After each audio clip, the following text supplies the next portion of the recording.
रहमतुल्लाहि व बरकातहू। आज मैं हुजूर सल्लल्लाहु अलैहि वसल्लम के सीरत पर कुछ कहना चाहती हूँ।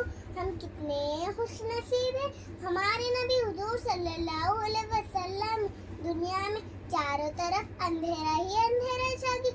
जब हमारे नबी मोहम्मद सल्लल्लाहु अलैहि वसल्लम के आने से चारों तरफ उजाला ही उजाला छा गया। मोहम्मद सल्लल्लाहु अलैहि वसल्लम की सादगी और सदाकत पर सब फिदा है। उनके चेहरे पर नूर था और लबों पर तबस्सुम। अगर नबी से सच्ची मोहब्बत करते हो तो उनके सुन्नतों पर अमल करो। इतना कहकर मैं अपनी तकरीर शेर पर खत्म करना चाहती। मुश्किल थे रास्ते आसान हो गए, दुश्मन ये देखकर हैरान हो गए। रखा जब मेरे नबी ने, मुश्किल थे रास्ते आसान हो गए, दुश्मन ये देखकर हैरान हो गए। रखा जब मेरे नबी ने दुनिया में कदम, रखा जब मेरे नबी ने